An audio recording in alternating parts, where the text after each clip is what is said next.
Number हमारे group का है, ठीक है, व्हाट्सएप ग्रुप है, तो आप इसमें जुड़ सकते हैं 7857824310, ठीक है। इसमें जुड़ने का क्या प्रोसेस है, आप इस पर मैसेज कीजिएगा, आप लोग को बता दिया जाएगा। और इसमें देखिए मैथ भी आप लोग को दिया गया है। पार्ट 1 आपका 75 प्रश्न है और पार्ट 2 आपका समान डीएलएड वाला 75 प्रश्न है, तो 2 पार्ट में इसको बनाया गया है, ठीक है। तो 75 प्रश्न आज होगा जिसमें मैथ भी है, तो ये मैथ को आप लोग को बनाना है, ठीक है। यहाँ पर देखिए रीजनिंग और मैथ 10 यहाँ पर मैथ भी दिया गया है और 10 यहाँ पर रीजनिंग भी दिया गया है, क्योंकि आप लोग को रीजनिंग भी पूछेगा 10 और 10 आपको मैथ भी पूछेगा, ठीक है। तो इसको भी आप लोग प्रैक्टिस करते रहिएगा, ठीक है। चलिए हम लोग यहाँ पर सामान्य अध्ययन से स्टार्ट करते हैं। सामान्य अध्ययन में जो पहला होगा दोस्तों वो है आपका करेंट अफेयर से हम लोग शुरू करते हैं 21 से, ठीक है। 20 क्वेश्चन आपको 10 रीजनिंग और 10 मैथ भी आपको एग्जाम में पूछा जाएगा, तो इसको आप जरूर प्रैक्टिस कीजिएगा। इसका आंसर आपको नीचे दे दिया जाएगा। तो चलिए 21 से आपका करेंट अफेयर से हम लोग शुरू करते हैं। पहला कह रहा है कि हाल ही में विश्व बैंक के जीईएफ की पहली महिला डायरेक्टर कौन बनी है। चलिए दोस्तों बताइए इसका आंसर क्या होगा। देखिए सभी लोग आ जाइए, सभी लोगों को गुड इवनिंग जी, कैसे हैं आप सभी लोग, ठीक है ना, तैयारी चल रही है, बिल्कुल तैयारी करते रहना है। डेली आपकी क्लास चल रही है, एक भी दिन नागा नहीं हो रहा है, आपको भी बिल्कुल नागा नहीं करना है, एकदम क्लास करते रहना है।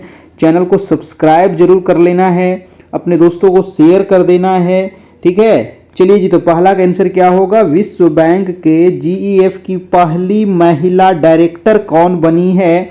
ऑप्शन है गीता बत्रा, प्रीति अघलायम, गीता गोपीनाथ, रानी वर्मा। देखिए विश्व बैंक की बात हो रही है दोस्तों, यहाँ पर आंसर क्या होगा। मैं पहले आंसर बता दूं कि पहली महिला जो डायरेक्टर बनी है वो गीता बत्रा बनी है, और ये गीता बत्रा हो जाएगा ऑप्शन नंबर आपका ए में, ठीक है।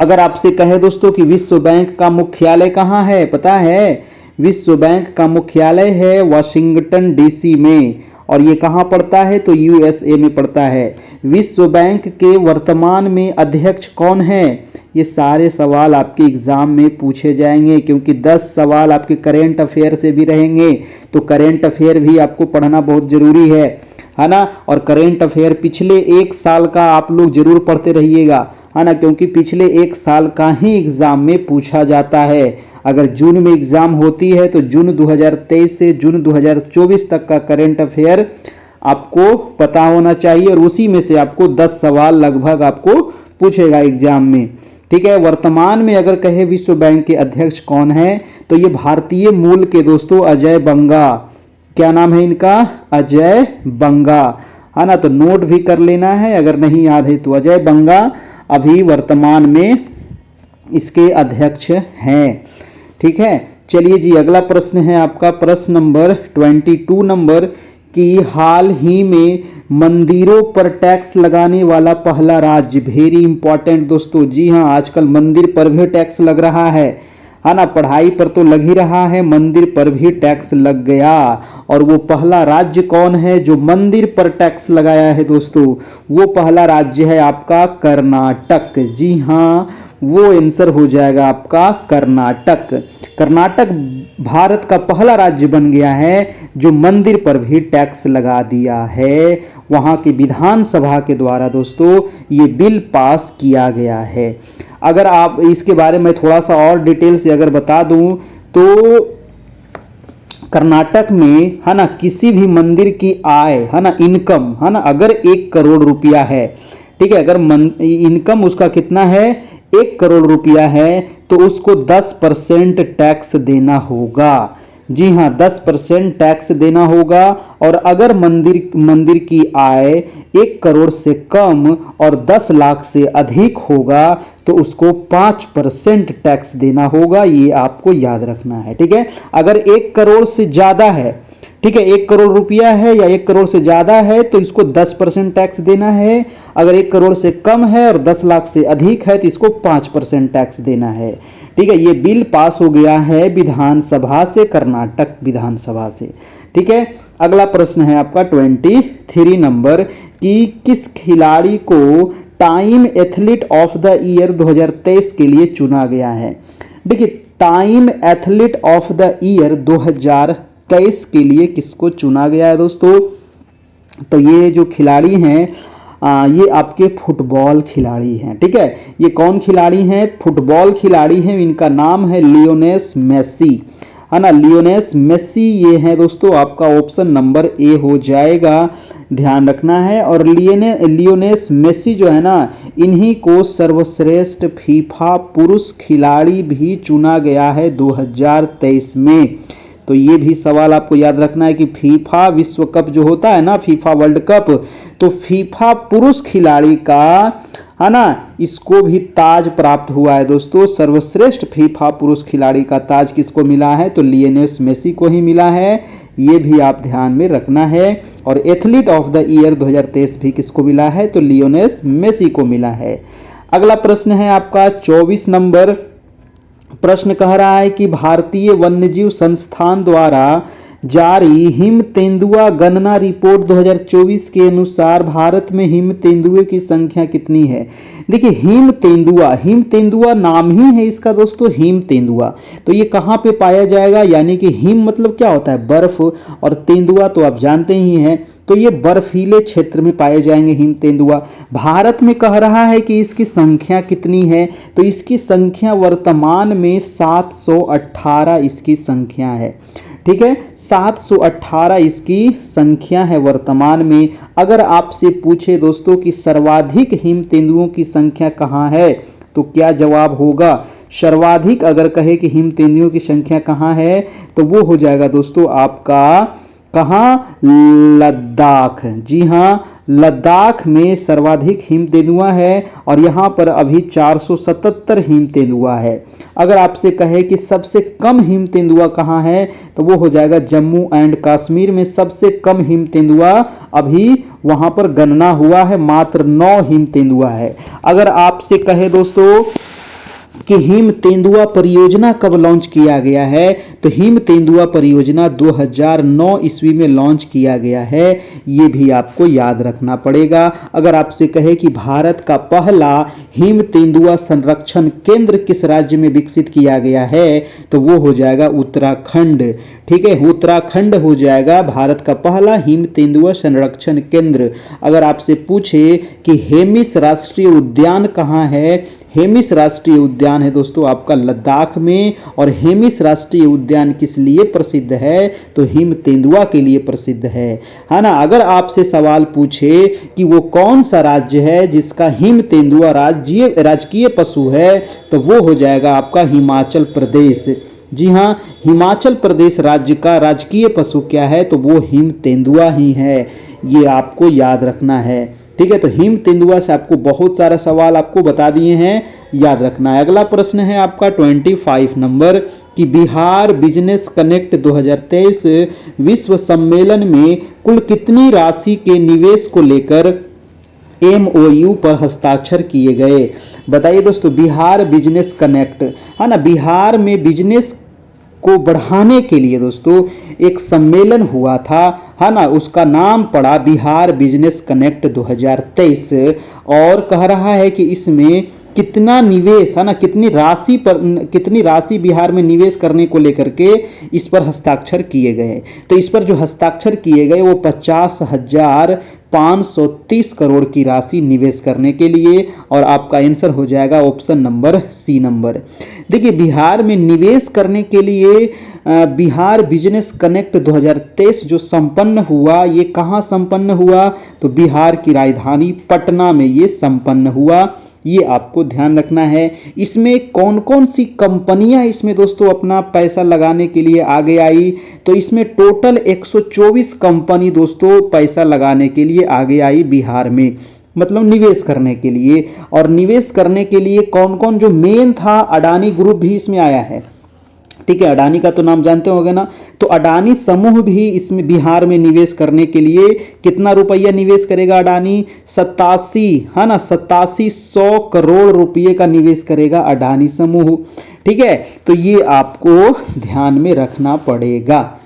चलिए अगला प्रश्न देखते हैं। अगला प्रश्न है आपका 26 नंबर। 26 कह रहा है कि हाल ही में बिहार में नागी पक्षी महोत्सव का आयोजन 17 से 19 फरवरी तक कहाँ किया गया।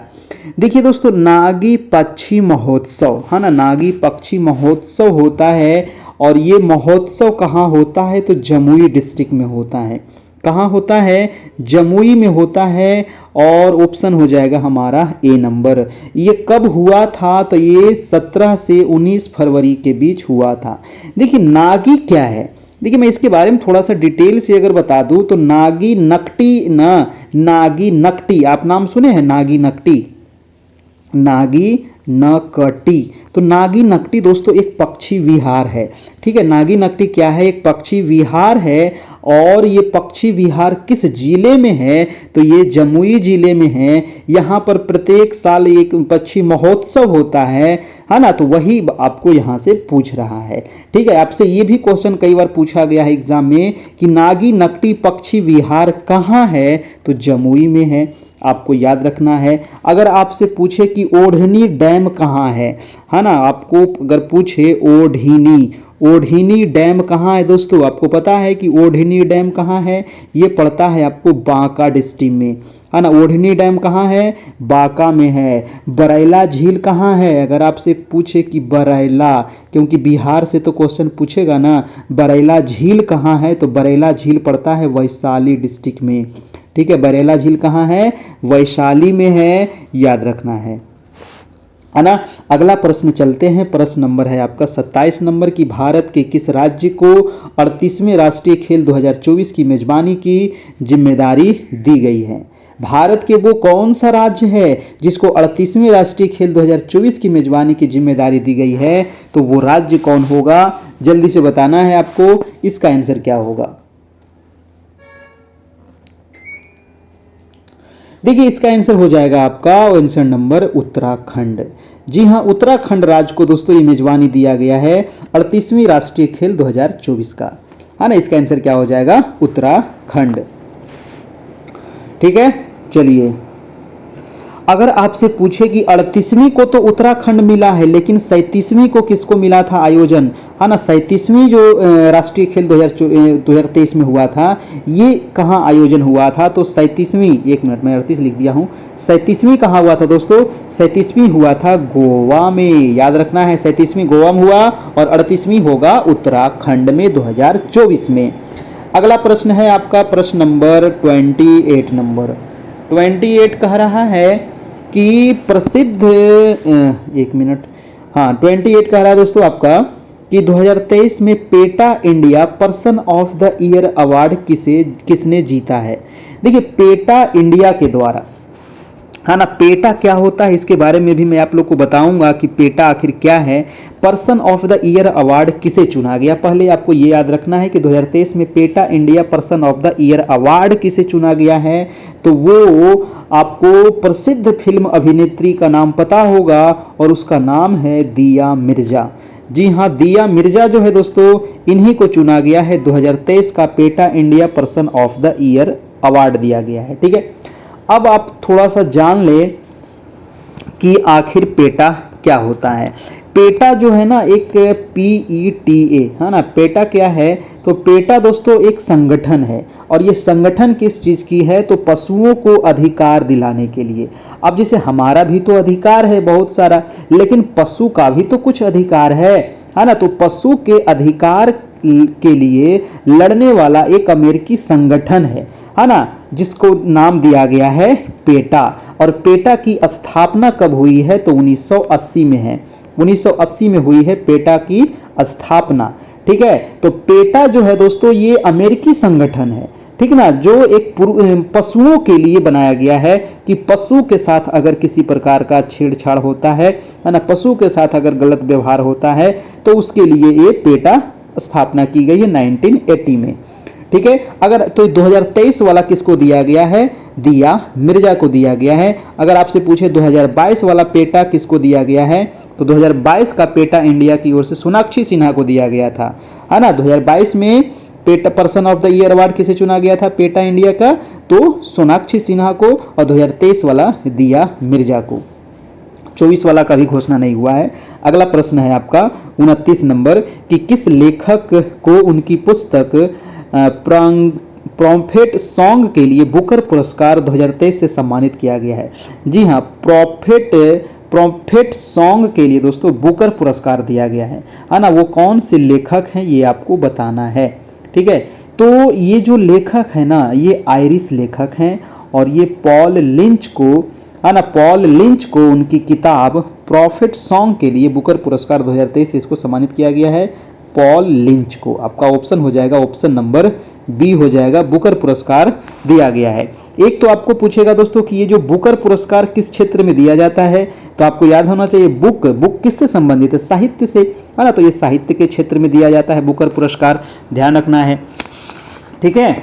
चलिए अगला प्रश्न देख ले। नेक्स्ट सवाल है आपका दोस्तों सवाल नंबर 30 नंबर की वर्तमान में राष्ट्रीय बाल संरक्षण आयोग के अध्यक्ष कौन है। वर्तमान समय में पूछ रहा है राष्ट्रीय बाल संरक्षण आयोग के अध्यक्ष। राष्ट्रीय बाल संरक्षण आयोग के जो वर्तमान में अध्यक्ष हैं रेखा शर्मा, हर्ष चौहान, प्रियंका कानूनगो या सरदार इकबाल सिंह लालपुरा। क्या होगा दोस्तों 30 का आपका आंसर हो जाएगा प्रियांक कानूनगो, है ना। ऑप्शन नंबर हो जाएगा आपका सी नंबर, ठीक है। राष्ट्रीय बाल संरक्षण आयोग के अध्यक्ष हैं प्रियांक कानूनगो। अगर आपसे पूछे दोस्तों कि राष्ट्रीय महिला आयोग के अध्यक्ष कौन है, बताइएगा। राष्ट्रीय महिला आयोग क्या होगा, लिख लीजिएगा। राष्ट्रीय महिला आयोग के अध्यक्ष कौन होंगे, तो राष्ट्रीय महिला आयोग के अध्यक्ष रेखा शर्मा।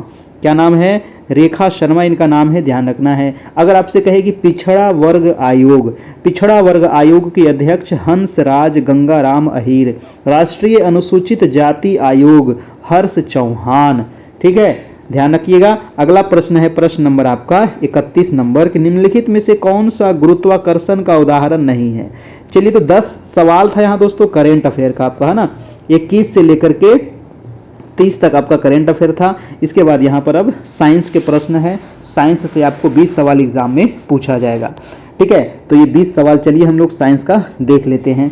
प्रश्न कह रहा है कि निम्नलिखित में से कौन सा गुरुत्वाकर्षण का उदाहरण नहीं है। तो गुरुत्वाकर्षण का उदाहरण कौन सा नहीं है, ऑप्शन है कि ग्रहों के वायुमंडल को उनके अलग होने से रोकना, यह ब्लैक होल के घूर्णन में सहायक है, तारों को आपस में जोड़े रखना, चांद या उसकी कक्षा में उपस्थित होना।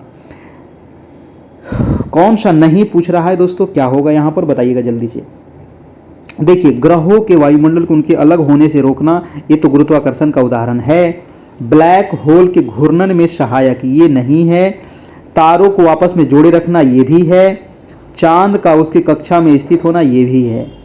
यहां जो आपका आंसर हो जाएगा वो आंसर हो जाएगा बी नंबर, ठीक है, क्योंकि यहां पर नहीं पूछ रहा था और ब्लैक होल के घूर्णन में सहायक कह रहा है गुरुत्वाकर्षण, तो ये गलत बात है। 31 का हो जाएगा डी नंबर दोस्तों, है ना। गुरुत्वाकर्षण का ये उदाहरण नहीं है ना। ब्लैक होल के घूर्णन में ये सहायक नहीं होता है, ठीक है।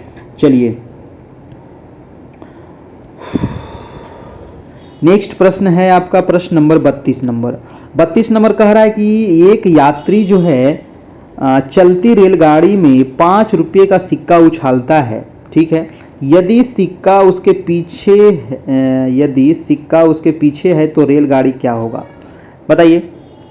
एक यात्री, है ना, ऐसा प्रैक्टिकल आप कर सकते हैं। एक यात्री है, एक चलती रेलगाड़ी में 5 का सिक्का उछालता है। यदि सिक्का उसके पीछे है तो रेलगाड़ी एक समान त्वरण से चल रही है, एक समान मंदन से चल रही है, एक समान बल से चल रही है, एक समान वेग से ही चल रही है।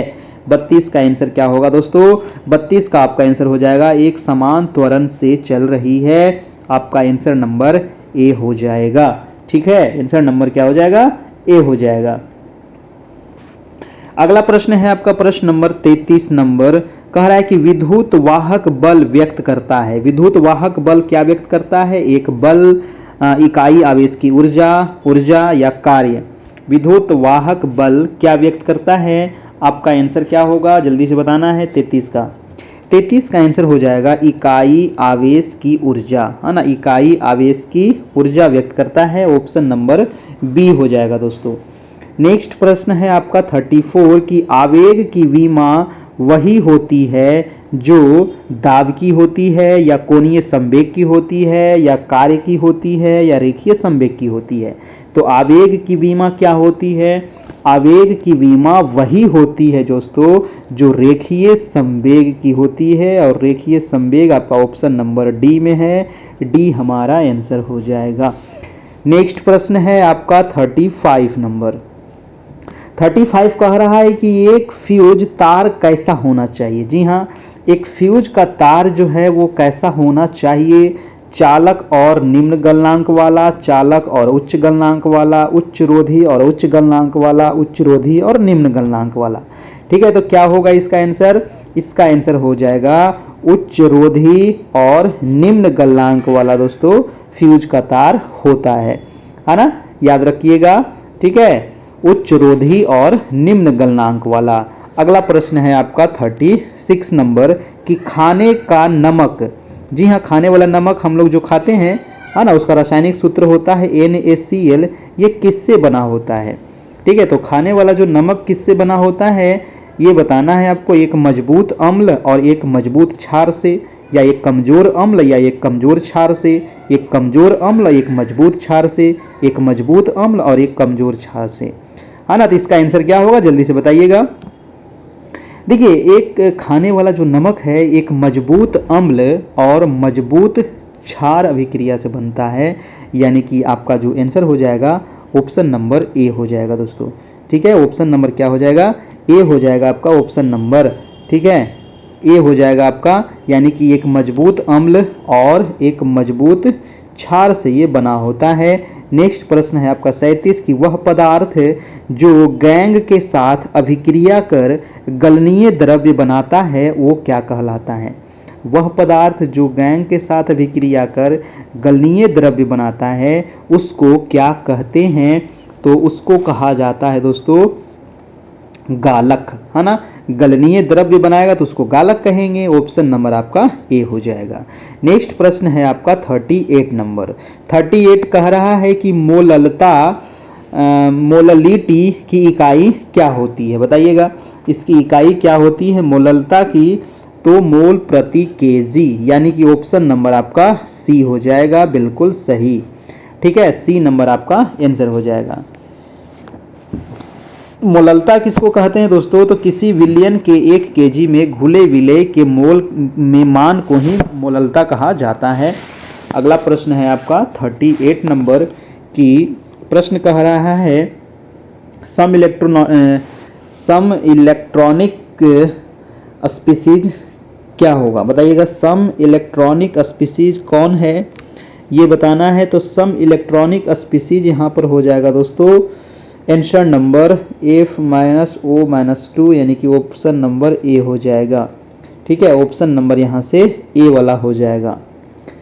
नेक्स्ट प्रश्न है आपका 40 नंबर की निम्न में से कौन सा एक आवेश रहित कण है? तो आवेश रहित कौन सा होगा? अल्फा कण, प्रोटॉन, इलेक्ट्रॉन, न्यूट्रॉन, है ना। आवेश रहित कण यहाँ पर कौन सा है? तो आवेश रहित कण जो है वो है आपका न्यूट्रॉन। ठीक है, न्यूट्रॉन क्या है? तो एक आवेश रहित कण है। ऑप्शन नंबर आपका डी हो जाएगा। प्रोटॉन क्या होता है दोस्तों? तो प्रोटॉन एक उप परमाणविक कण है जिसका प्रतीक क्या होता है प्रोटॉन का? तो प्रोटॉन का प्रतीक इसको पी से हम लोग डिनोट करते हैं, है ना। और ये धन आवेश होता है प्रोटॉन। ठीक है, इलेक्ट्रॉन क्या होता है? तो इलेक्ट्रॉन जो होता है एक नकारात्मक उप परमाणविक ये कण है। और इलेक्ट्रॉन का खोज भी आपको कई बार पूछा गया है, तो जे थॉमसन ने इलेक्ट्रॉन का खोज किया था। नेक्स्ट प्रश्न है आपका 41 की सबसे बड़ा श्वेत रुधिराणु कौन सा है? सबसे बड़ा श्वेत रुधिराणु जो हो जाएगा यहाँ पर आंसर हो जाएगा आपको क्या होगा भाई? सबसे बड़ा श्वेत रुधिराणु मोनोसाइट, है ना। मोनोसाइट यानी कि एक केंद्राणु। जी हाँ, ये होता है सबसे बड़ा श्वेत रुधिराणु, है ना, ध्यान रखना है। ऑप्शन नंबर आपका बी हो जाएगा। नेक्स्ट प्रश्न है आपका 42 नंबर कि एक वयस्क मानव में कितने कैनाइन दांत होते हैं? जी हाँ, कितने कैनाइन दांत होते हैं ये बताना है आपको, है ना। कैनाइन का मतलब होता है रदनक। कैनाइन का मतलब क्या होता है? रदनक। तो रदनक दांतों की संख्या कितनी होती है? रदनक दांतों की संख्या होती है 4। ठीक है, याद रखिएगा, रदनक दांतों की संख्या कितनी होती है? 4 होती है दोस्तों। आपका आंसर हो जाएगा ऑप्शन नंबर ए हो जाएगा। ठीक है, कैनाइन, उसी को इंग्लिश में कैनाइन कहते हैं, हिंदी में उसको रदनक कहा जाता है। तो इसकी संख्या 4 होती है। अगला है दोस्तों कि मानव के पाचन तंत्र में पाचन की प्रक्रिया कहाँ से प्रारंभ होती है? जी हाँ, तो पाचन की जो प्रक्रिया प्रारंभ होती है मुख से ही हो जाती है ना। यानी कि जहाँ हम खाना जैसे ही मुंह में डालते हैं और चबाना शुरू करते हैं तो पाचन की प्रक्रिया वहीं से शुरू हो जाती है। यानी कि आंसर हो जाएगा मुख गुहिका, है ना। ऑप्शन नंबर आपका बी हो जाएगा।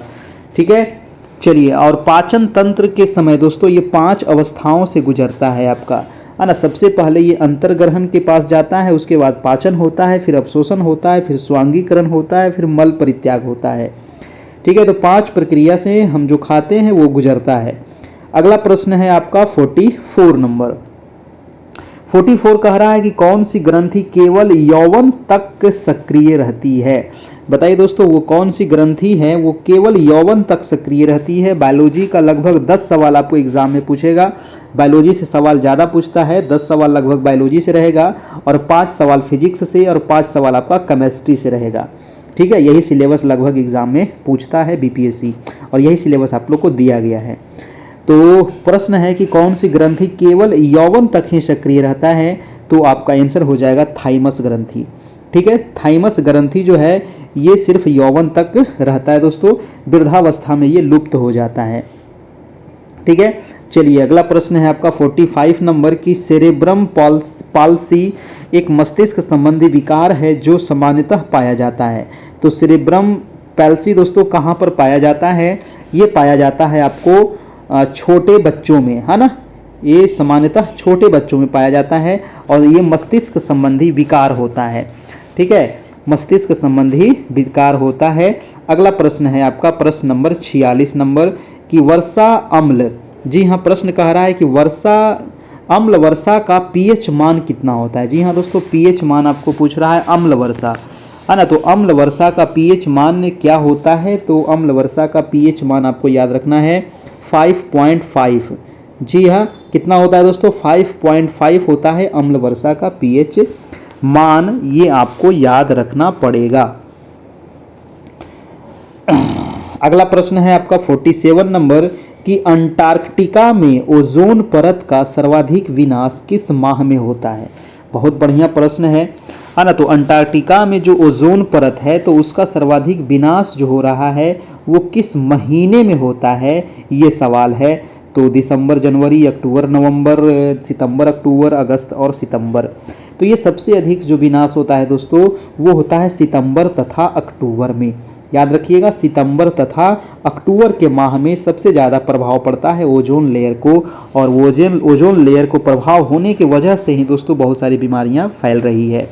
ठीक है, चलिए, और ओजोन परत के क्षरण के लिए जो सबसे सक्रिय जो गैस है वो क्लोरोफ्लोरोकार्बन सबसे ज़्यादा इसमें जिम्मेदार होता है ना। ये आपको ध्यान रखना है। अगला प्रश्न है आपका 48 नंबर कि अंतर्राष्ट्रीय ओजोन दिवस कब मनाते हैं? बहुत इंपॉर्टेंट सवाल है।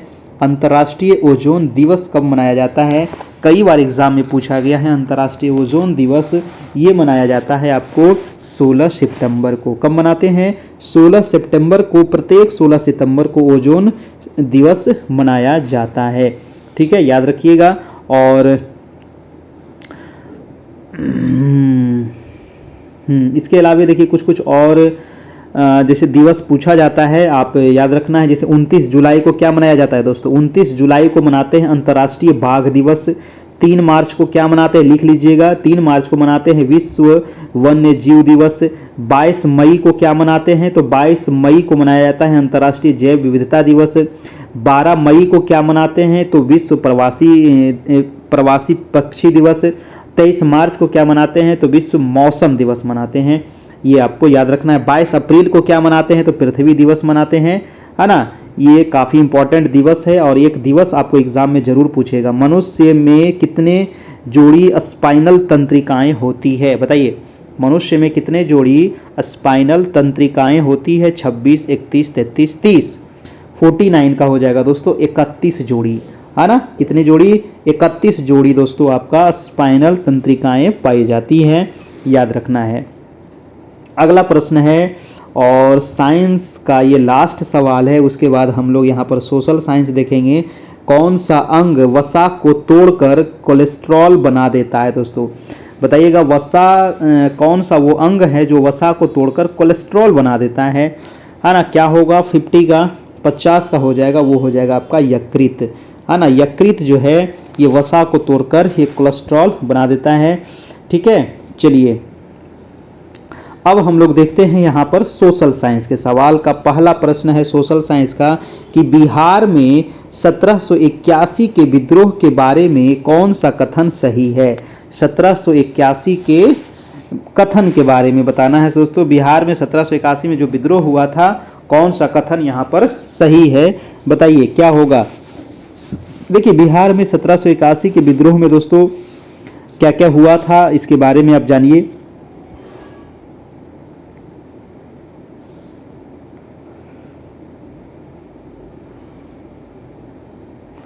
हाँ, देखिए इसका आंसर क्या होगा। तो ऑप्शन नंबर 1 कह रहा है कि अंग्रेज बिना किसी परेशानी के विद्रोह को कुचलने में सफल रहे, या फिर बी कह रहा है कि यह किसानों द्वारा किया गया विद्रोह था। ठीक है, या फिर कह रहा है दोस्तों ये जमींदारों द्वारा किया गया विद्रोह था, यह विद्रोह लंबी अवधि तक चली। क्या होगा? देखिए इसका जो ऑप्शन होगा, ये जो विद्रोह था ना 1781 वाला बिहार में, इसमें एक तो बी नंबर आपका सही है, यह किसानों द्वारा किया गया था। और किसान के अलावे दोस्तों इसमें जमींदार भी शामिल थे, है ना। यानी कि बी भी सही है और आपका सी भी सही है। ठीक है, ये आपको याद रखना पड़ेगा कि 1781 में जो विद्रोह हुआ था, इसमें आपका जमींदार लोग भी शामिल थे और किसान लोग भी शामिल थे। यानी कि बी और सी दोनों सही है, इसीलिए एक से अधिक इसका आंसर होगा। ऑप्शन नंबर ई आपका आंसर हो जाएगा। ठीक है, इसका आंसर हो जाएगा ऑप्शन नंबर ई हो जाएगा। जमींदार में दोस्तों बहादुर शाही थे, नारायण सिंह थे, अकबर अली थे, ये सब जमींदार थे और उसके अलावा किसान भी इसमें शामिल थे। अगला प्रश्न है आपका 52 नंबर, कह रहा है कि किस षड्यंत्र के मामले में 3 अंग्रेजों को साजिश करने के लिए कारागार में अवरुद्ध किया गया था? बताइए दोस्तों, किस षड्यंत्र के मामले में 3 अंग्रेजों को साजिश करने के लिए कारागार में अवरुद्ध किया गया था? वो क्या होगा? 52 का हो जाएगा आपका मेरठ षड्यंत्र। जी हाँ, ये मामला था दोस्तों आपको मेरठ षड्यंत्र मामला, और इसमें 3 अंग्रेज को साजिश करने के लिए कारागार में अवरुद्ध किया गया था आपका मेरठ षड्यंत्र। मेरठ षड्यंत्र जो हुआ था आपका 1929 में हुआ था। ठीक है, याद रखिएगा 1929 में हुआ था दोस्तों ये मेरठ षड्यंत्र। अगला प्रश्न है आपका 53 नंबर, डॉक्टर बी.आर. अंबेडकर के विषय में निम्नलिखित में से क्या सत्य है? बहुत इंपॉर्टेंट सवाल होगा। बी.आर. अंबेडकर से फिक्स है कि आपको एग्जाम में क्वेश्चन जरूर पूछेगा। देखिए बी.आर. अंबेडकर के विषय में कौन सा यहाँ पर सही है? तो उनका जन्म 1956 में, उनका 1956 में देहांत हो गया था। क्या ये सही है? बताइए दोस्तों।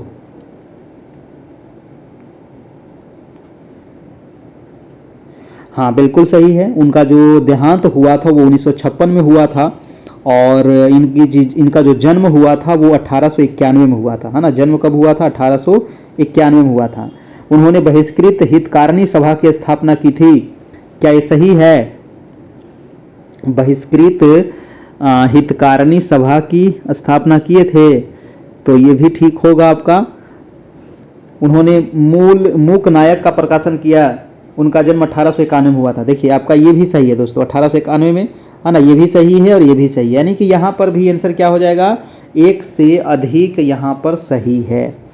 जी हाँ, यहाँ पर भी जो आंसर हो जाएगा दोस्तों एक से अधिक होगा, यानी कि डॉक्टर बी.आर. अंबेडकर के बारे में, है ना। ये भी सही है और ये वाला भी ठीक है। नेक्स्ट प्रश्न है आपका 54 नंबर की, इनमें से कौन समाचार पत्र न्यू इंडिया से संबंधित थे? न्यू इंडिया, जी हाँ, न्यू इंडिया से कौन से संबंधित थे दोस्तों? न्यू इंडिया जो समाचार पत्र था, तो ये जो समाचार पत्र था न्यू इंडिया, ये था आपका एनी बेसेंट का। ठीक है, ये किसका समाचार पत्र था? एनी बेसेंट का। तो दोस्तों एनी बेसेंट के बारे में एक चीज तो पूछेगा आपसे कि भारत में प्रथम कांग्रेस महिला अध्यक्ष कौन थी? तो वो थी आपकी एनी बेसेंट, 1917 में आपको बनी थी दोस्तों। ठीक है, चलिए प्रथम महिला अध्यक्ष बनी थी। इसका आंसर क्या हो जाएगा? New India Annie Besant. Next सवाल चलते हैं। अगला प्रश्न है आपका 55 नंबर। 55 कह रहा है कि किसने मुसलमानों को विद्रोह करने के लिए काफ़ी कमज़ोर माना और मुसलमान संप्रदाय के प्रति सरकारी दृष्टिकोण में परिवर्तन की हिमायत की थी। बताइए वो कौन था दोस्तों जो मुसलमानों को विद्रोह करने के लिए काफ़ी कमज़ोर माना और मुसलमान संप्रदाय के प्रति सरकारी दृष्टिकोण में परिवर्तन की हिमायत की? वो कौन थे? वो थे आपको डब्ल्यू हंटर। जी हाँ, डब्ल्यू हंटर हो जाएंगे आपका, ऑप्शन नंबर ए हो जाएगा आपका बिल्कुल सही। डब्ल्यू हंटर ने दोस्तों इंडियन मुसलमान पुस्तक लिखी थी, है ना, इन्होंने एक पुस्तक लिखी थी इंडियन मुसलमान। नेक्स्ट सवाल है आपका 56 नंबर की किस दिनांक को नेताजी सुभाष चंद्र बोस ने स्वतंत्र भारत की अस्थायी सरकार बनाई थी? देखिए सुभाष चंद्र बोस के द्वारा एक अस्थायी सरकार बनाई गई थी और ये बनाई गई थी 21 अक्टूबर 1943 को। जी हाँ, 21 अक्टूबर 1943, ऑप्शन नंबर आपका बी हो जाएगा। ठीक है, भारत की अस्थायी सरकार की जो स्थापना किए थे सुभाष चंद्र बोस ने, ये सिंगापुर में किया था दोस्तों। ये भी पूछा जाता है ये कहाँ पर किया गया था? सिंगापुर में किया गया था।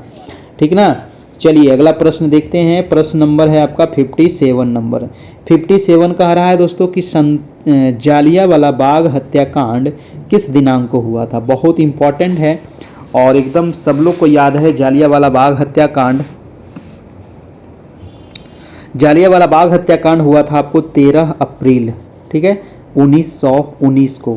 13 अप्रैल 1919 को हुआ था और ये आपको कहाँ हुआ था? तो अमृतसर में हुआ था। ठीक ना, और 13 अप्रैल 1919 देखिए आपको किसी ऑप्शन में नहीं दिया गया है, इसीलिए इसका आंसर हो जाएगा इनमें से कोई नहीं। आंसर नंबर हो जाएगा ई नंबर। ठीक ना, 13 अप्रैल 1919 को हुआ था, अमृतसर में हुआ था और अमृतसर में दोस्तों वैसाखी का पूर्णिमा था, है ना, उसी समय ये हुआ था। ठीक है, और डॉक्टर सतपाल और सैफुद्दीन किचलू की गिरफ्तारी हो गई थी, उसी के विरोध में लोग यहाँ पर जमा हुए थे अमृतसर में। ठीक है, और इसी निहत्थे लोगों पर गोलियां बरसा दी गई थी दोस्तों जनरल डायर के आदेश पर, जिसमें 1000 से ज़्यादा लोगों की मृत्यु हो गई थी। लेकिन हंटर समिति ने बताया था कि मात्र 379 लोग ही इसमें मरे हैं। ठीक है, ये आपको याद रखना पड़ेगा। अगला प्रश्न है आपका कि फरवरी 1922 में पुलिस चौकी में आग लगाने की घटना से संबंधित चौरी चौरा किस राज्य में है? देखिए चौरी चौरा घटना हुई थी दोस्तों कहाँ पे?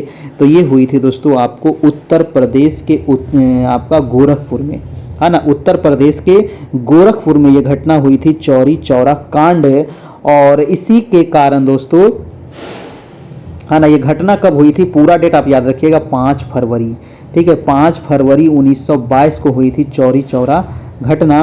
और 12 फरवरी को, ठीक है, 12 फरवरी को गांधी जी के द्वारा 12 फरवरी 1922 को इसको क्या कर लिया गया? वापस कर लिया गया। ठीक है, असहयोग आंदोलन जो चल रहा था ना, तो असहयोग आंदोलन को क्या कर दिया गया? वापस कर लिया गया गांधी जी के द्वारा और स्थगित हो गया आपको असहयोग आंदोलन।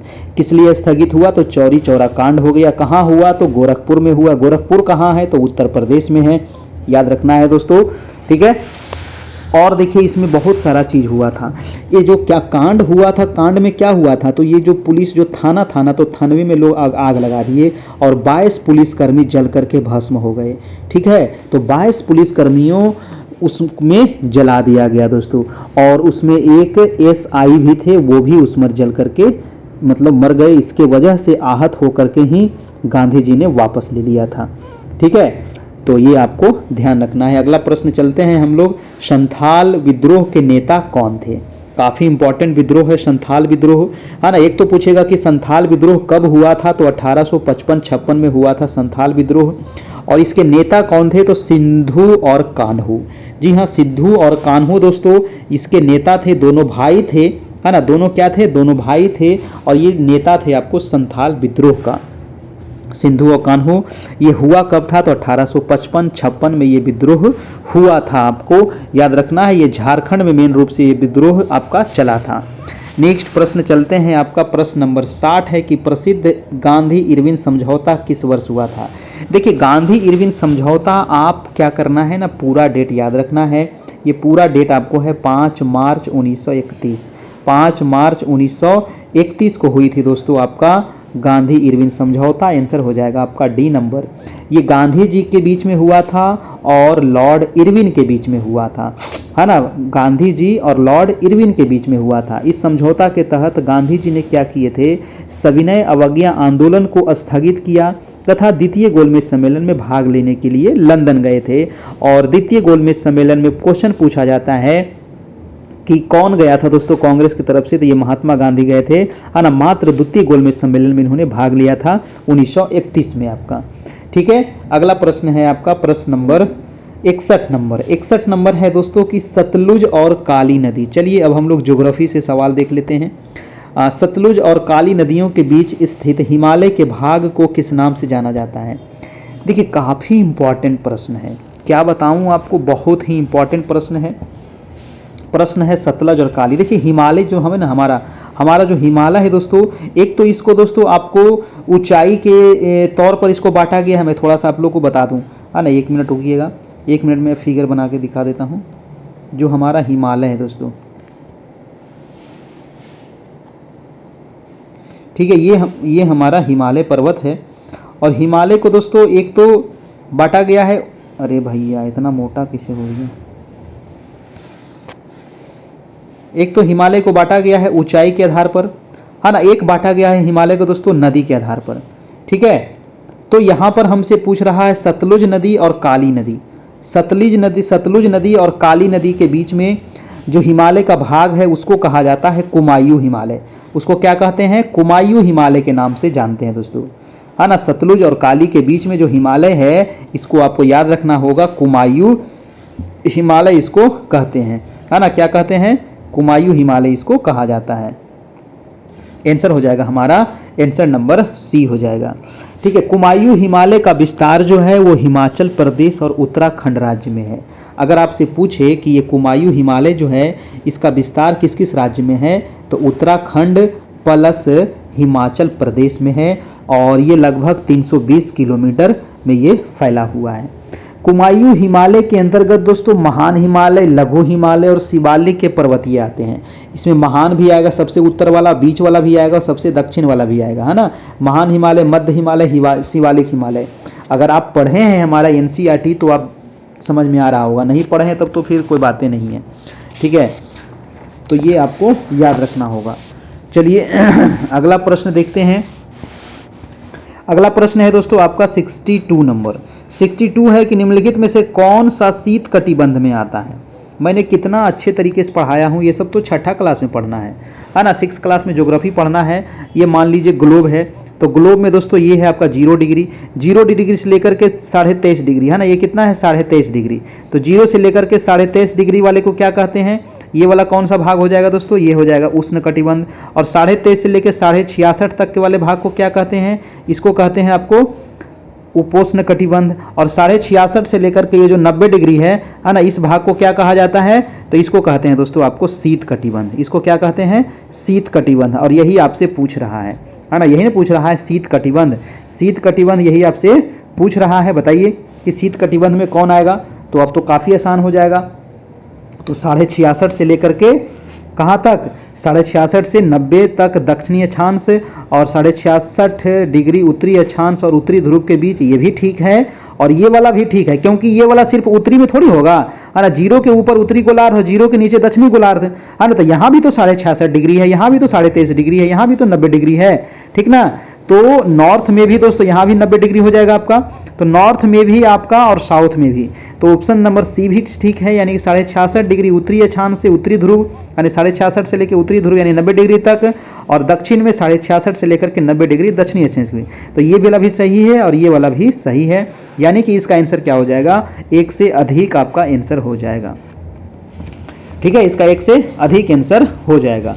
अगर आपसे पूछता दोस्तों कि उष्ण कटिबंध किस में आएगा, तो उष्ण कटिबंध आ जाएगा आपको 0 डिग्री ये है, और 0 डिग्री से लेकर के 23.5 डिग्री नॉर्थ भी और 23.5 डिग्री साउथ भी। ये है आपका 23.5 डिग्री नॉर्थ जिसको कर्क रेखा कहते हैं, और ये है आपका 23.5 डिग्री साउथ जिसको मकर रेखा कहते हैं। तो इसके जो बीच वाला जो क्षेत्र है इसी को क्या कहेंगे, उष्ण कटिबंध। इसको क्या कहेंगे, उष्ण कटिबंध। अगर कहेगा उपोष्ण कटिबंध, तो उपोष्ण कटिबंध हो जाएगा 23.5 से लेकर के 66.5 तक, है ना, 23.5 से लेकर 66.5 तक नॉर्थ में भी, और 23.5 से लेकर 66.5 तक साउथ में भी, है ना। तो यानी कि ये वाला भाग और ये वाला भाग, इसको क्या कहेंगे, उपोष्ण कटिबंध, इसको कहा जाता है उपोष्ण।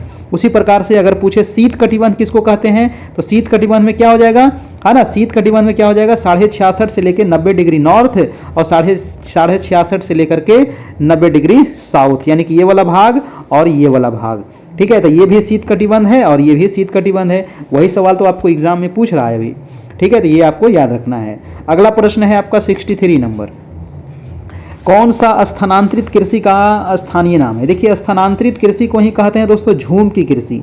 इसी को क्या कहते हैं, झूम बराबर झूम, यानी कि झूम की कृषि कहते हैं इसको। भारत के आपको जो मेघालय राज्य है ना, जो नॉर्थ ईस्ट में जो खेती होती है ना आपको स्थानांतरित कृषि, इसी को झूम की कृषि भी कहा जाता है। तो अब इसमें कह रहा है इसका स्थानीय नाम क्या क्या है।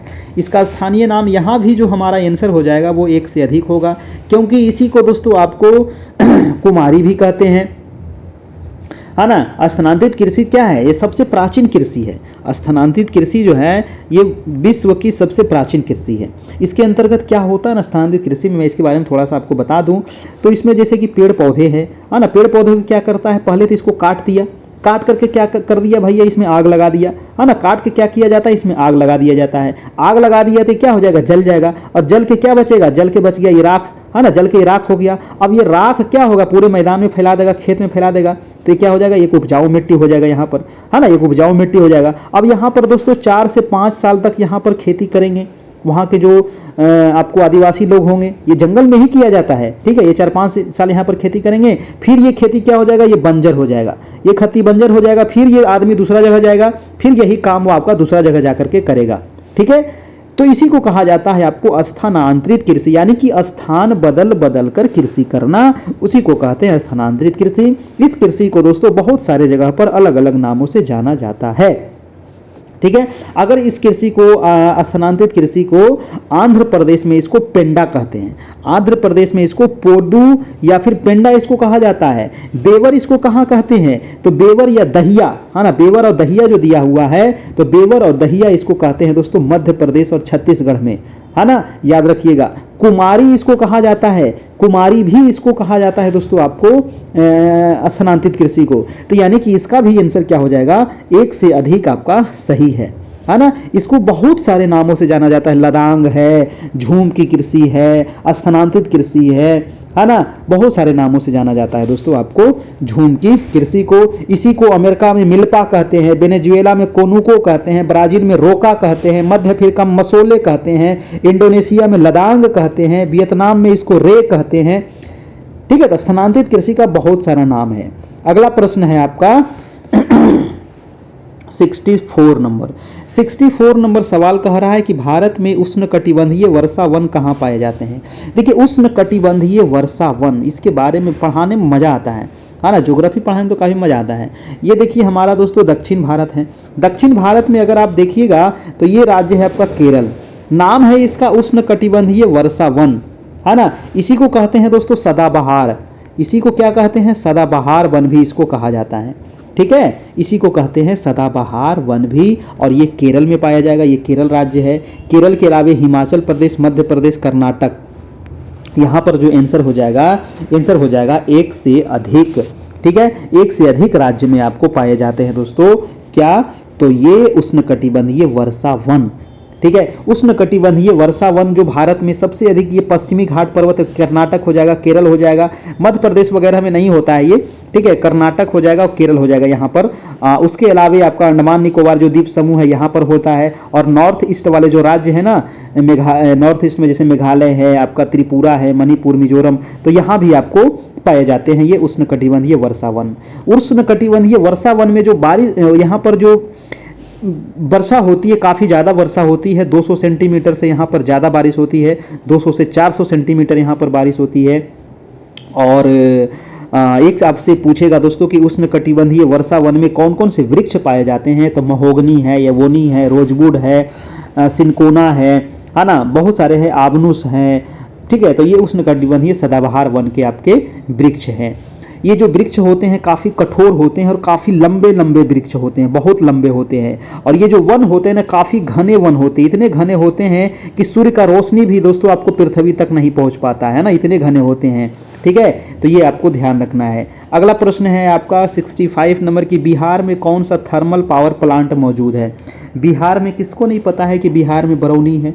बिहार में बरौनी सबको पता है, बसे बरौनी बसे बिहार, है ना। बरौनी में कहाँ है, अब ये बताइएगा कि ये बरौनी में कहाँ है ना। ये मैंने कई बार बता चुका हूँ कि बरौनी के बेगूसराय जिला में है ना। बरौनी कहाँ है, बेगूसराय जिला में है दोस्तों। Barauni thermal power station Bihar राज्य के बरौनी जिले में स्थित है, याद रखिएगा। और ये अस्तित्व में कब आया था, तो 1962 से ये कार्य कर रहा है ना। 1962 से ही ये काम कर रहा है, आपको ध्यान रखना है ना। इसकी स्थापना हुई थी 58 में, लेकिन ये जो काम कर रहा है 62 से। अगला प्रश्न है 66 नंबर की, खरीफ फसल उदाहरण कौन सा है। रबी फसल, खरीफ फसल, जायद फसल, ये तीनों फसल को आप रट लीजिए, ये क्वेश्चन आपको यहाँ से फिक्स है। खरीफ फसल, जायद फसल, रबी फसल, है ना। खरीफ फसल किसको कहेंगे बताइए। खरीफ की फसल दोस्तों बरसात के समय जो बोया जाता है ना, उसको कहते हैं खरीफ फसल। तो यहाँ पर खरीफ फसल कौन है, यहाँ पर खरीफ फसल हो जाएगा मक्का, है ना। मक्का देखिए, मकई तो ऐसे सभी सीजन में लगता है, अभी भी आपको मक्का मिलेगा, ठंडा में भी मकई आप खाइएगा, जिसको भुट्टा कहते हैं, है ना। लेकिन गेहूं क्या है, गेहूं आपको रबी है, मटर आपका रबी है, सरसों भी आपका रबी है। लेकिन जो मक्का जो मेन फसल है ना, मक्का जो मेन है, ये आपको बरसात के समय ही लगता है। लेकिन वर्तमान समय में दोस्तों मकई सब दिन लगा देता है और सब दिन हो जाता है। ठीक है, लेकिन इसका जो आंसर होगा वो मक्का ही होगा, क्योंकि ये खरीफ फसल के अंतर्गत आता है, याद रखिएगा। बाकी ये तीनों किस में आता है, ये तीनों आपको रबी फसल में आता है, तीनों रबी फसल में आता है, याद रखना है। अगला प्रश्न है आपका 67 नंबर। 67 कह रहा है कि देश में गेहूं उत्पादन में प्रति हेक्टेयर भारत का कौन सा राज्य अग्रणी है। देखिए कितना बढ़िया प्रश्न है, प्रति हेक्टेयर यहां पर लिख दिया है। अगर प्रति हेक्टेयर नहीं लिखता तो होता आंसर उत्तर प्रदेश, लेकिन प्रति हेक्टेयर लिख दिया है तो होगा आंसर पंजाब। ठीक है, प्रति हेक्टेयर में पंजाब आगे है, लेकिन अगर कहे कि सबसे ज्यादा कहां पर होता है तो उत्तर प्रदेश में होता है। अगर कहे कि चावल की खेती, धान की खेती सबसे अधिक कहां होती है, तो मतलब उत्पादन कहां होता है, तो पश्चिम बंगाल हो जाता है। धान में पश्चिम बंगाल है आपका दोस्तों। ठीक है, और गेहूं में प्रति हेक्टेयर में पंजाब। ठीक है, प से प्रति और प से पंजाब। ठीक है, और सर्वाधिक कहता है तो उत्तर प्रदेश। ठीक ना। अगर कहे कि विश्व में सबसे अधिक गेहूं कहां होता है, तो विश्व में होता है चीन में। और दूसरा नंबर पे कौन है, तो दूसरा नंबर पे आपका भारत है। विश्व में अगर कहे कि धान की खेती सबसे अधिक कहां होता है, तो धान की खेती भी चीन है, और दूसरा नंबर भी यहां पर भारत ही होगा आपका। ठीक है, चलिए अगला प्रश्न देखते हैं। प्रश्न नंबर है आपका 68 नंबर। 68 है दोस्तों कि निम्न में से कौन ऊर्जा के गैर पारंपरिक स्रोत है। ऊर्जा के गैर पारंपरिक स्रोत, है ना। पारंपरिक और गैर पारंपरिक समझ में आता है आप लोग को, बिल्कुल समझ में आना चाहिए। गैर पारंपरिक का मतलब दोस्तों कौन सा स्रोत नहीं है। भूतापीय ऊर्जा, सौर ऊर्जा, सौर ऊर्जा तो गैर पारंपरिक है। गैर पारंपरिक का मतलब होता है कि वैसा ऊर्जा दोस्तों जिसको हम बार बार क्या कर सकते हैं, रिन्यू कर सकते हैं, है ना। और परंपरागत का मतलब क्या होता है कि अगर एक बार ये खत्म हो गया भैया, तो ये फिर दोबारा उत्पन्न होने में, इसको बनने में इसको करोड़ों साल लग जाएगा, लाखों साल लग जाएगा। तो यहां पर जो कोयला ऊर्जा है, कोयला जो ऊर्जा है दोस्तों, ये किस में आएगा, कोयला ऊर्जा आ जाएगा आपको गैर पारंपरिक स्रोत। ये नहीं है कोयला ऊर्जा जो है, ये परंपरागत स्रोत है ना। परंपरागत स्रोत है कोयला ऊर्जा, बाकी गैर परंपरागत है सारे आपको, है ना। क्योंकि सौर ऊर्जा कभी समाप्त होगा, कभी नहीं। भूतापीय ऊर्जा भी कभी समाप्त नहीं होगा, ज्वारीय ऊर्जा भी कभी समाप्त नहीं होगा। आंसर हो जाएगा हमारा डी नंबर। 69 नंबर है कि मौलिक अधिकारों को लागू करने के लिए न्यायालय निम्नलिखित में से किसे जारी करता है। देखिए मौलिक अधिकारों को लागू करने के लिए जो न्यायालय जारी करता है वो रीट जारी करता है ना। और ये रीट की चर्चा कहाँ की गई है, ये रीट की चर्चा की गई है अनुच्छेद 32 में, है ना। अनुच्छेद 32 में कितने प्रकार की रीट की चर्चा की गई है? 5 प्रकार की रीट की चर्चा की गई है। और अनुच्छेद 32 में अगर सर्वोच्च न्यायालय के तहत अनुच्छेद 32 के तहत दोस्तों रीट दायर किया जा सकता है। अगर उच्च न्यायालय के तहत रीट दायर करते हैं तो अनुच्छेद 226 के तहत रीट दायर करिएगा आप। ठीक है, ये दोनों आपको याद रखना है। अगर उच्चतम न्यायालय के तहत 32 के तहत और उच्च न्यायालय के तहत 226 के तहत आप रीट दायर कर सकते हैं अगर आपका मौलिक अधिकार का हनन होता है तो। अगला प्रश्न है आपका प्रश्न नंबर 70 नंबर प्रश्न कह रहा है कि समुद्र पारीय भारतीय नागरिकता योजना भारत में निम्नलिखित में से किस अधिनियम द्वारा प्रारंभ की गई थी? समुद्र पारीय भारतीय नागरिकता OCI योजना जो है भारत में कब प्रारंभ हुई है? ये योजना क्या है? ये योजना के बारे में पता है आपको? तो ये दोस्तों योजना जो है ये आपका कब प्रारंभ की गई थी? ये 2003 में प्रारंभ हुई थी, है ना। ये योजना जो प्रारंभ हुई थी, नागरिकता संशोधन अधिनियम 2003 में आया था ये योजना, ध्यान रखना है आपका। ठीक है, चलिए अगला प्रश्न देख लेते हैं। प्रश्न नंबर है आपका 71 नंबर की संसद के सूचना अधिकार अधिनियम को भारत के राष्ट्रपति की स्वीकृति प्राप्त हुई है। देखिए वीडियो को अभी तक आप लोग लाइक नहीं किए, है ना। अब बार बार बोलना अच्छा नहीं लगता है, ठीक है, बार बार बोलना अच्छा लगता है कि लाइक कर दीजिए, चैनल सब्सक्राइब कर लीजिए। आपको खुद लगना चाहिए कि थोड़ा सा एक बार आते हैं तो लाइक कर दिया जाए, अपने दोस्तों को शेयर कर दिया जाए, है ना। आप सभी के लिए इतना करते हैं तो थोड़ा सा इसके देखिए लाइक करने से हमको पैसा नहीं मिलता है, थोड़ा सा अच्छा लगता है, ठीक है। हमको इससे 1 रुपया 1 चमन्नी नहीं मिलता है भैया, ठीक है, लाइक करने से, है ना। अच्छा लगता है कि आपने लाइक किया हमें और आपको अच्छा लगा वीडियो, ठीक है, इसलिए आपको बोला जाता है। तो इसका आंसर क्या होगा? संसद के सूचना अधिकार अधिनियम को भारत के राष्ट्रपति की स्वीकृति प्राप्त हुई। ये कब प्राप्त हुई थी? सूचना अधिकार अधिनियम को भारत के राष्ट्रपति की स्वीकृति कब प्राप्त हुई दोस्तों? तो सूचना का अधिकार तो आपको पता है कि ये 2005 में मिला है हम लोग को, है ना। तो सूचना का अधिकार 2005 में पारित हुआ था, लेकिन पूरा डेट आपको बताना है तो पूरा डेट हो जाएगा 15 जून 2005। ठीक है, 15 जून 2005 कहाँ गया? 15 जून 2005, ऑप्शन नंबर सी हो जाएगा।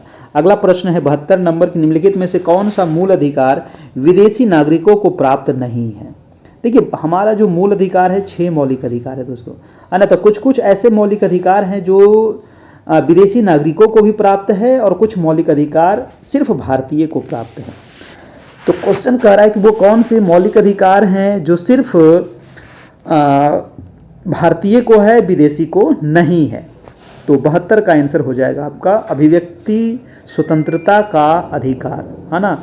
अभिव्यक्ति स्वतंत्रता का अधिकार ये विदेशी को प्राप्त नहीं है, ठीक है, विदेशियों को प्राप्त नहीं है। मौलिक अधिकार सिर्फ भारतीय को जो प्राप्त है वो आप यहाँ से नोट भी कर सकते हैं। मौलिक अधिकार नंबर 15, मौलिक अधिकार 16, मौलिक अधिकार 19, मौलिक अधिकार 29 और मौलिक अधिकार 30। इतने जो मौलिक अधिकार है ये सिर्फ भारतीय को प्राप्त है, याद रखना है ना। भारतीय नागरिकों को, केवल भारतीय नागरिकों है। अनुच्छेद 15, 16, 19, 29, 30, है ना। इतने जो अनुच्छेद हैं 15 अनुच्छेद, 16 अनुच्छेद, 19 अनुच्छेद, 29 अनुच्छेद और 30, ये सिर्फ भारतीय को प्राप्त है। बस इतने को आपको याद रखना है, काम हो जाएगा। अगला प्रश्न है आपका प्रश्न नंबर 73 नंबर। 73 कह रहा है कि हमारे संविधान के किस भाग में 3 सोपानों में पंचायतें बनाने की परिकल्पना की गई है ना। तो 3 सोपान में पंचायत बनाने की परिकल्पना किसमें की गई है? देखिए हमारे पंचायती राज जो व्यवस्था है दोस्तों वो त्रिस्तरीय है, आपको पता है कि नहीं? हमारी पंचायती राज व्यवस्था कितनी स्तरीय है? त्रिस्तरीय पंचायती राज व्यवस्था है ना। और ये भाग कितने में है? ये भाग आपका 9 में है, ठीक है। भाग पूछ रहा था, भाग 9 में इसका वर्णन किया गया है, ठीक है, ये आपको ध्यान रखना है। और ये 73वें संविधान संशोधन हुआ था आपका 1992 में और इसको 1993 में इसको लागू किया गया है, ठीक ना, ध्यान रखना है। और अगला प्रश्न है आपका 74 नंबर की, कौन एक संवैधानिक संस्था नहीं है? देखिए जैसे ही क्वेश्चन पूछे नहीं तो क्वेश्चन काफ़ी टफ हो जाता है ना। नहीं पूछ दिया तो समझिए कि आपको पूरी जानकारी होनी चाहिए उस क्वेश्चन के बारे में, तभी आप सही कर पाइएगा, नहीं तो गलत होने की संभावना ज़्यादा रहती है। तो कौन सा संवैधानिक संस्था नहीं है? वित्त आयोग। वित्त आयोग दोस्तों संवैधानिक संस्था है ना, क्योंकि वित्त आयोग अनुच्छेद कितने में है? 280 में है। नीति आयोग, नीति आयोग दोस्तों संवैधानिक संस्था नहीं है। लोक सेवा आयोग ये भी आपका संवैधानिक संस्था है, ठीक है। लोक सेवा आयोग भी संवैधानिक संस्था है और इसको अनुच्छेद 315 में जगह दिया गया है। चुनाव आयोग भी दोस्तों एक संवैधानिक संस्था है और इसको अनुच्छेद 324 में जगह दिया गया है, ठीक है। लेकिन जो नीति आयोग है, नीति आयोग दोस्तों ये लागू कब हुआ नीति आयोग की, तो नीति आयोग का गठन हुआ आपका 1 जनवरी 2015 से, है ना। पहले चलता था आपका पंचवर्षीय योजना, लेकिन मोदी जी आए तो इसको खत्म कर दिए और इसके जगह पर लेकर के आए नीति आयोग, और नीति आयोग 1 जनवरी 2015 से आपका काम कर रहा है आपका, ठीक है। नीति आयोग के अध्यक्ष कौन होते हैं, तो प्रधानमंत्री ही इसके अध्यक्ष होते हैं। आंसर हो जाएगा हमारा answer number B, NITI Aayog, ठीक है। चलिए भाई साहब, तो ये रहा आज का टेस्ट, है ना। 74 सवाल ही था, एक क्वेश्चन लगता है यहाँ पर कट गया है, चलिए कोई बात नहीं है ना। तो ये रहा आज का टेस्ट, कैसा लगा आप लोग बताइएगा, और इसका PDF नोट्स आपको मिल जाएगा, ठीक है, न्यू बैच वाला। तो इसमें आप जुड़ जाइएगा, इसमें आपको मिल जाएगा। 9 बजे से आपकी डेली टेस्ट होती है सामान्य अध्ययन और DLED की, जिसमें हमारे जो नए शिक्षक हैं अभी तक हमारे यहाँ नहीं जुड़े हैं, अगर वो इसमें जुड़ना चाहते हैं तो उनको सामान्य अध्ययन और DLED का जो PDF नोट्स है वो प्रोवाइड करा दिया जाएगा, और उनके लिए मात्र 399 चार्ज लगेगा। और जो हमारे ओल्ड शिक्षक हैं यानी कि पुराने शिक्षक हैं, और जो नए शिक्षक के लिए 399 लगेगा। जो पुराने शिक्षक पहले 1 साल से जुड़े हुए हैं वो अगर नए बैच में जुड़ना चाहते हैं तो उनको मात्र 201 रुपया पे करना होगा, ठीक है। कैसे पे करना है, ये नंबर है, इस नंबर को क्या करना है, सबसे पहले अपने मोबाइल में सेव कर लेना है, क्योंकि यही नंबर आपका व्हाट्सएप भी है, ठीक है। तो पेमेंट करने के बाद आप व्हाट्सएप कर दीजिएगा, व्हाट्सएप पर आपको सारे मटेरियल आपको प्रोवाइड करा दिया जाएगा पर्सनली, और फिर डेली वाइज आपको ग्रुप में मिलते रहेगा, ग्रुप में भी आपको जोड़ दिया जाएगा। बहुत सारे लोग वहाँ पर जुड़े हुए हैं। थैंक यू, धन्यवाद। आज के लिए इतना ही। अगर कोई सवाल आपको हो, कुछ पूछना हो, तो आप इस नंबर पे हमें मैसेज कर सकते हैं, ठीक है। इस नंबर पे आप हमें मैसेज कर सकते हैं, आपको जवाब दे दिया जाएगा, है ना। नहीं तो आप जो क्लास हो रही है इसके कमेंट बॉक्स में भी जा कर के आप कमेंट कर सकते हैं, वहाँ भी आपको जवाब मिल जाएगा दोस्तों। तो ये रहा आज की क्लास। अच्छा लगा हो तो एक लाइक करते जाना है, और चैनल पर नए होंगे तो सब्सक्राइब जरूर कर लेना है दोस्तों, मेरे प्यारे भाई मेरी बहना, ठीक है। थैंक यू, धन्यवाद, गुड नाइट।